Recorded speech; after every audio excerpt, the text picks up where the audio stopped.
Gabriel. I'm the new Shaliach. I just arrived 3 months ago, and I'm going to be here for 2 years. I'm the Israeli fellow. I came from Israel 3 months ago, and I'm super excited to be here. Thank you so much for showing up for my first program. And let's start. So let me just give me a second to share my screen. So we are talking about the Isreal National Trail. So I'm sorry if I'm going to look to my left sometimes. I have a double monitor setup. So this way I can also see you and also see the presentation going on.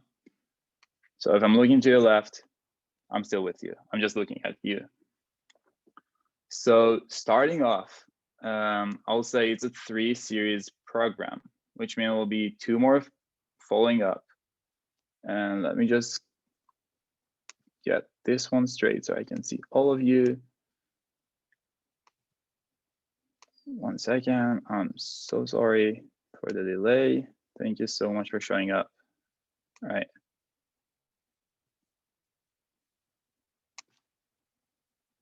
All right, let's start. So starting off, what are we going to talk about today? We're going to talk about Israel, location and size. We're going to talk about why nature in Israel is so special. And we're going to talk about the Isreal National Trail. What is it and why do we talk about it? Starting off, let's do a little exercise. So you see this little dot on the left side look like a microphone? Just right about your microphone bottom on your screen. That means you can unmute yourself and talk. I'll be asking questions and I want you to participate throughout the Zoom. So please, whenever you see this little icon on the screen, feel free to unmute yourself and talk. You can also write down in the chat box. And if Jerry or Aaron can tell me if there's any questions there, because I'm not sure I'll be paying attention enough to the chat box, including to the screens. So let's start. So if you want to start talking about the Israeli Trail, we do need to talk a little bit more about Israel. So could anyone help me out and say where Israel located in the world? And again, if you look for the green microphone, just right underneath it is your microphone on the screen. And let me tell you a little secret. You can hold your space bar and it will unmute you as long as you hold it. I knew that. Asia. Israel is in Africa. Africa. Do you have any more answers?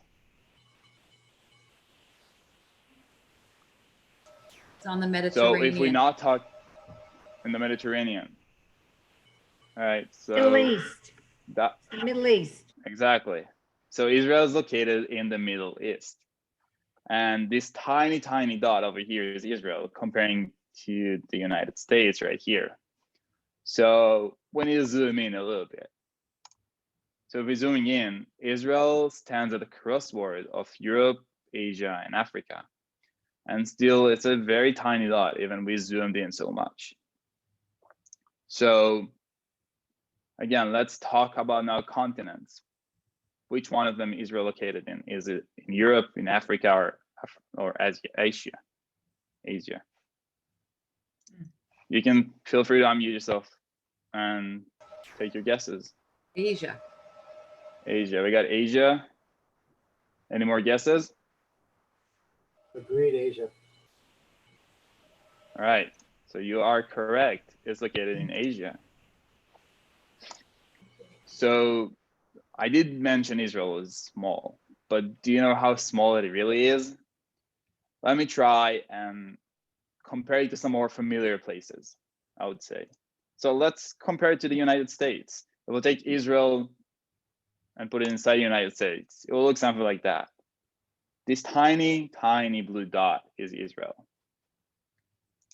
And you can actually fit Israel 290 times inside the United States. But let's talk about Israel and California. Well, United States is so many states inside it. But let's take one state, let's say California. You can fit Israel inside California for 15 times. Could anyone tell me what's showing in the photo? Could anyone guess or know what's the photo? What lake is it? It's in the United States. Feel free to unmute yourself, give me some answers.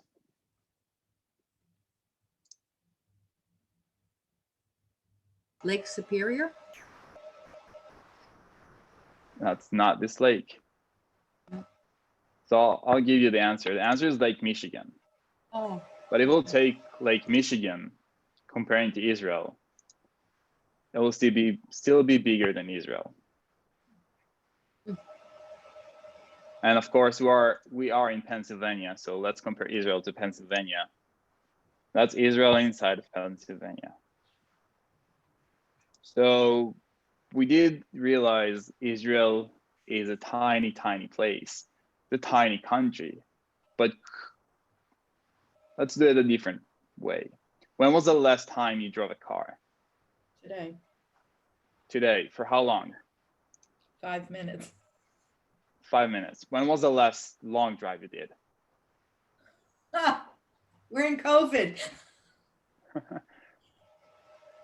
Some people still travel.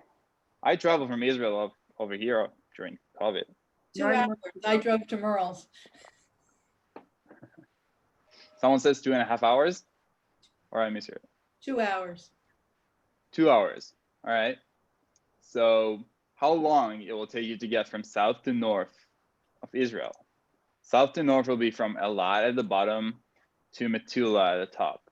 Depends if the bus doesn't break down.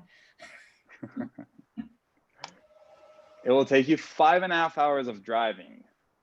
That's not a big deal. That's about driving to Pittsburgh. That's pretty much the same time. It will take you 520 kilometers. That equals to 323 miles to drive across Israel. So what's the big deal with this tiny country in the aspect of nature? Let's use a little video, a little puzzle video to assemble the puzzle of Israel. Let's talk a little bit geography. Very basic, very easy. We're gonna start off with one piece on the top, on the northwestmost region in Israel. It's Ramat HaGolan. As the name implies, it's a high ground with a flat surface. You can find there dormant volcanoes that have erupted in the distant past. And because of that, you can find basalt rocks formed from the hardened lava. And on the top part, you can find Mount Hermon. Well, you can see some snow sometimes. Those two pieces are the Galilee. You got city of Tiberias right up there next to the Sea of Galilee. You got the bottom Galil, HaGalil HaTachton, located on the bottom part. And you got HaGalil HaElyon, the top Galil, located on the top part. So if we zoom in a little bit underneath the Galil HaTachton, you'll see Emek Israel, the Israeli Valley. The Israeli Valley is good soil, good climate, relatively comfortable. So there's many settlements and many kibbutzim were established there. But let's go back a little bit. Let's take Bikat HaYarden. Bikat HaYarden, or in English, the Jordan Rift Valley, is a part of a geological phenomenon called the Syrian African Rift. So you can find there the Sea of Galilee right on top, right here. And if you go across it, you can do rafting there as well. It's really fun. But if you go down from north of it to the south, you'll go throughout the Jordan River, and you're pretty much gonna go all along until you reach the Dead Sea. Coming next are two pieces that are the main mountain range in the land of Israel. Those two pieces are Judea and Samaria. Samaria on top, Judea on the bottom. And we can take Judea and separate it and divide it into three strips. On the west, there will be the Judean plain. It will be a low hill and valleys. In the middle, there will be the Judean mountains, where you can find Jerusalem. And on the east, it will be the Judean desert. Up next will be the coastal plain, Mishor Chof. As it's called, it's really flat area who stretches along the Mediterranean Sea, the shores of the Mediterranean Sea, from the very top of the city of Rosh Hanikra, right next to the Lebanese border, throughout Haifa and Gaza Strip. Most of the Israeli population lives in the coastal plain. Many are in the cities of Haifa, Tel Aviv, and some are in Rishon LeZion and Ashdod. And we still have a tiny piece on top missing, the black spot. This is the Carmel Mountains. It's a mountain area whose slopes reach right up to the sea. But the interesting thing is you can find the caves of the prehistoric man from 120,000 years ago up there. Next up is the coastal lowlands. It's the eastern continuous of the coastal plain.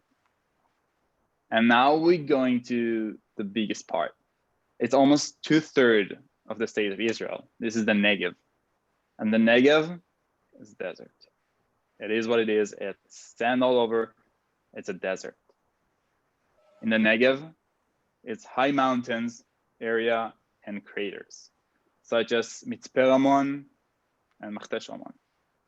Coming up next is the Arava. The Arava is also like the Jordan Valley, Bikat HaYarden. It's a part of the Syrian African Rift. And it's also a long, narrow valley with a very hot and dry weather. How hot, you will ask? During the summer, the temperature can go up to 119 degrees. So we pretty much completed the whole thing. We just have one small piece missing. It's the city of Eilat. City of Eilat located at the edge of the Arava in the Negev. This is the southernmost point in Israel, and it's a really great tourist city.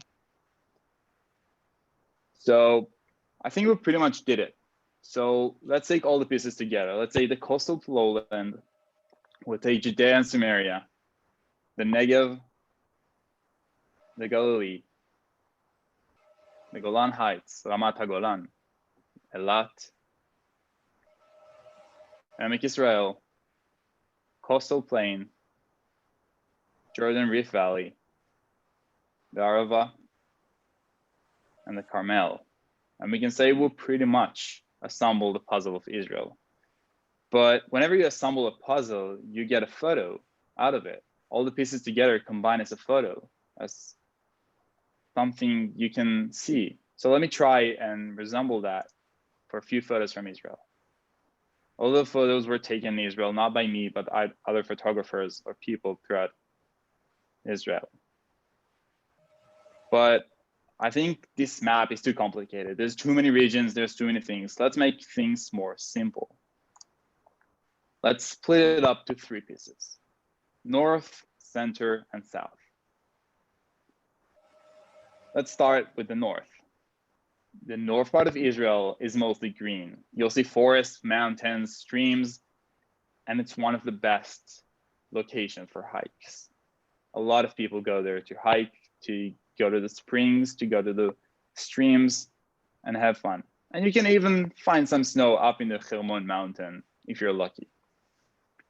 You can find in the north of Israel, you can find the Sea of Galilee, which is the only sweet water source in Israel, and the city of Tiberias right next to it.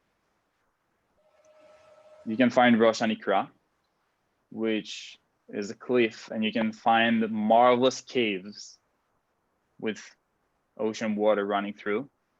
Absolutely amazing to be there. You can find streams like Nachal Snir. Nachal is a stream in Hebrew. So Nachal Snir is one of my favorite places to go hike. It's really fun. There's water almost all year long. Very refreshing in the hot summer. Let's go to the center. Center of Israel, most of the cities there, most of the Israel population is there. You can find cities as city of Ashdod, which is a port city. There's a big port in Ashdod. There's a lot of goods going in and out of Israel throughout the port of Ashdod. You can find the city of Jerusalem, of course, capital of Israel, in the middle of Israel, in the center of Israel. And you can find, of course, Tel Aviv, which we all know for the amazing beaches and the amazing culture. Let's go to south. South is desert, and also the biggest part. You can find the Arava, when you can find palm trees all over. You can find a lot of guest places you can stay over, some kind of an Airbnb or hotels over there, and people really do enjoy. But for me, the most beautiful thing you can find in the desert is the stars at night. Just laying down on your blanket, on your sleeping bag, look up with night. It's night and the skies are full of stars. You can find places like Ramon Crater. It's not really a crater. Like Meteor Crater is something created out of a meteor, like Meteor Crater in Arizona. But a Machtesh is some of a geological phenomenon causing of water and tectonic movement. You can find also the city of Beersheba, who is also considered as the capital of the Negev. It's a huge city in the middle of the Negev. So now we're talking about the Israel National Trail. So you've seen those three colors, those three stripes when we started. It was the first slide, but what are they? What are their meaning? So let's try and take our map, our 3 pieces map, and compare it to those 3 colors. So we take white for north, blue for center, and south for orange. And we'll start off with north. And white will be will be compared to snow. And you can find snow in Israel. On a good day in the Mount Hermon, you can find snow. Well, not maybe a good day, but a snowing day. Blue is for the sea, for the water, for the Mediterranean Sea, for the center of Israel. And orange, of course, is for the desert. And these all 3 together are the symbol of the trail. So while you're walking the trail, after a few miles you will walk, you will see those marks. Those marks can appear on trees, on light poles, on rocks, on barrels, whatever is there for good. And those marks are your guiding line to how to walk the trail. You're walking on the right path. So there's an interesting thing about those lines, about those marks. So if the orange is higher, that means you're heading south. But if the white is higher, that means you're heading north. So this way, you can easily know which direction you're walking. You don't need to open your phone and use a compass. You don't need to open your map. You can just look on the mark. Okay, white is on top, I'm going north. Okay, orange is on top, I'm going south. Easy as that. So if you want to walk the trail, comparing to this map, you will walk 1,000 kilometers, around 1,000 kilometers. It's easier in miles. It's 622 miles. So if you look at this map, what do you think you will see throughout the trail? Please unmute yourself. Feel free to answer. If you want, you can write down in the chat box. Feel free to do the same. See everything. I would love to hear some answers. Varied terrain. Right, yes. Do we have more answers? Lots of flora and fauna. All right. Animals, yes. Lots of people So on the trail. You're correct. There is a lot of people walking the trail. So let me tell you this. The Israel National Trail, the INT, is a footpath that winds its way nearly 622 miles across Israel, from the Lebanon's border in the north to the Red Sea in the south. Because of the way it travels, Israel's unique physiological, ethnical, and religion landscape The INT is gaining the reputation as one of the world's great long distance track. And that's quite unique, because when you walk the trail, it will be divided into 56 different sections, which means you can always choose not to walk the trail at one go. You can choose to start off with a few. You can do one piece, one section at a time, and go back home, rest next week, and you can go again. Or you can do it all together in one go. So how long do you think it will take you to walk the trail in one go? Please unmute yourself, give me some answers. What do you think? 3 months. 3 months. Any more answers? A year. A year.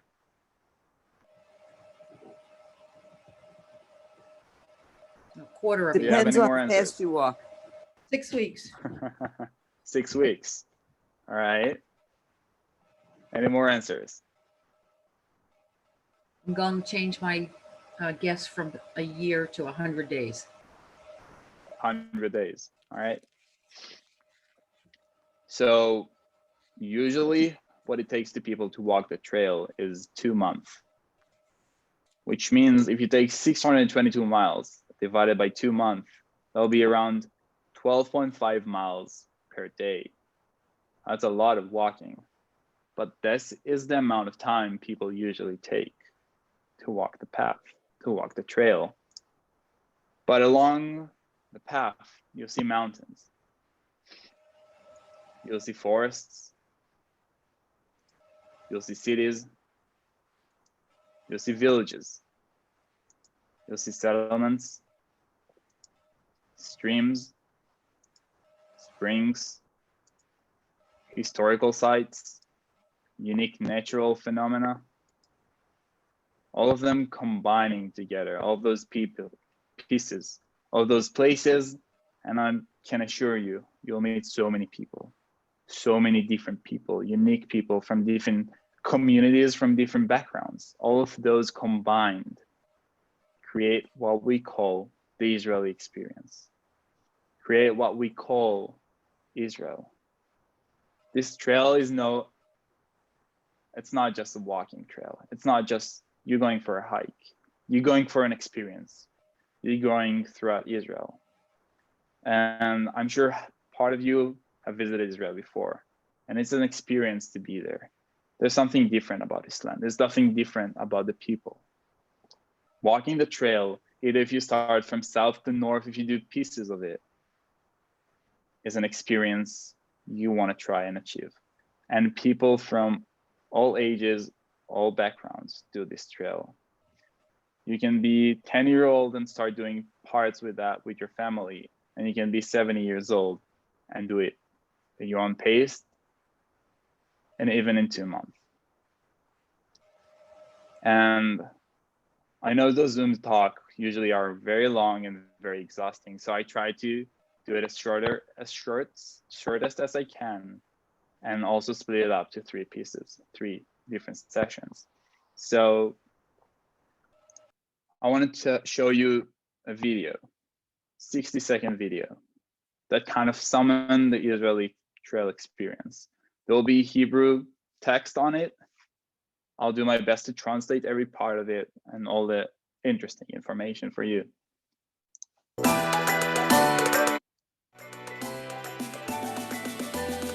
So the Israeli Trail in 60 seconds. You can see on the top right corner, there's a map with a line going on with different numbers adding up. Those numbers are the different pieces of the trail, the different segments. All of those photos, all of those videos, those are experience you will have if you walk the trail. Meet so many different people.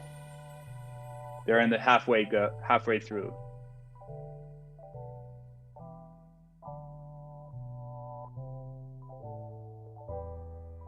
always following the mark, always having fun.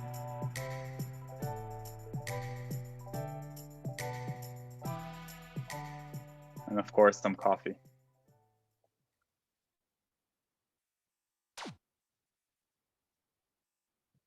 So now I want you to ask the question. It's your turn to ask a question. If you have any questions, feel free to ask.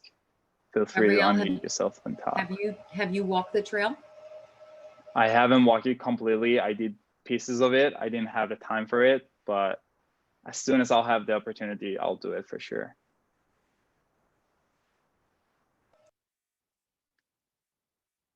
Do we have any more questions about the trail, about the Israel, about the nature? What was your favorite Feel part? free. My favorite part.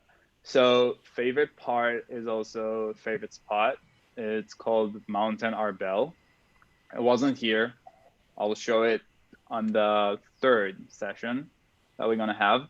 It's a cliff right next to the Sea of Galilee, above the city of Tiberias. And it's just a beautiful, beautiful spot that you can see all over the Sea of Galilee and all over the area. And you go down using kind of ropes and kind of not spikes, but poles sticking out into the stone. And it's a really beautiful walk, and it's part of the trail. And I'll go there whenever I'm feeling like I want to go outside and can't decide where I'll go there. Is Are there? Go ahead, Vicky. Are there outfitters if you're visiting Israel and you just want to do it for a couple of days? You can just choose a segment, like a piece that you want to do, and you can just walk it. And people are honestly getting a backpack, getting some water, and start walking. Consider that most of it, you will walk next to people's houses. You will walk in the middle of the city. So the major part of the trail going throughout Tel Aviv, and you walk with a big backpack in the middle of Tel Aviv.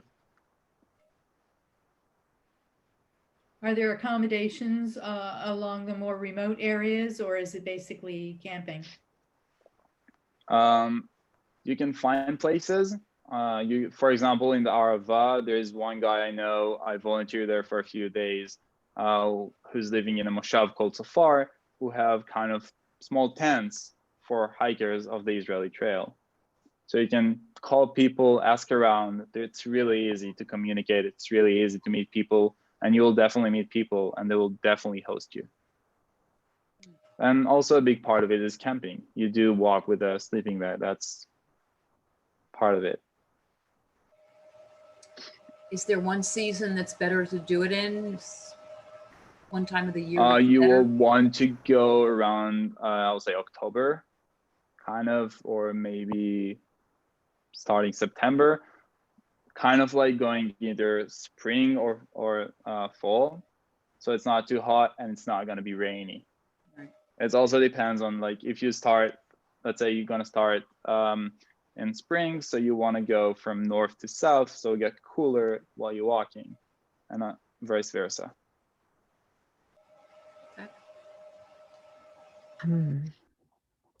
Do we have any more questions? Is there any part of our partnership that's part of the trail? Not really going throughout our partnership, going next to it, but that's a sure good place to be hosted and get some sleep there. There are a lot of families there. There are a lot of people who love to host you. How safe is it? It's really safe. It's being monitored all the Oh, time. It's being maintenance. People are going there, checking the marks. There's a company called Isreal Trail, and they take care of it. They part of the Keren. I forget the name. Part of Kakal, and they take care of it. Mhm. I forget the name in English. I'm sorry. I can look it up if you're interested. Jewish National Fund. Kakal is Karen Kayemet Yisrael. Exactly. Thank you, Jerry. No problem.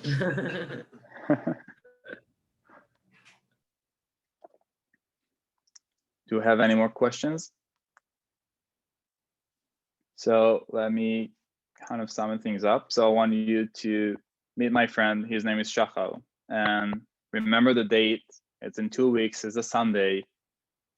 And we do gonna send emails about it and absolutely advertise about it. We're gonna have a live interview with him. He's a close friend of mine, and he just walked the trail. So he will share with us his experience and his stories. So absolutely stay tuned to that. Have some crazy stories. This photo was taken on the trail. He just met a few people, had a guitar there, played some song, had dinner together. It's an amazing, amazing story. And each and every one story who tells a story about the Israeli Trail is a different story. Everyone have a different experience. Everyone have a different story. And his story is really interesting. And I really hope you will tune in and join us. So I want to thank you so much. I'm here for the next 2 years. I'll be doing more programs, and I'm super excited to meet all of you. And thank you so much for showing up. I hope you enjoyed it. Toda rabah.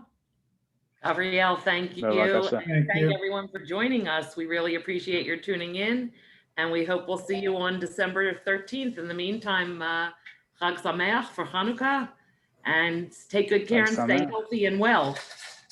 Thank you. you. Thank you, everyone. Thank you. Thank you so much. Thank you.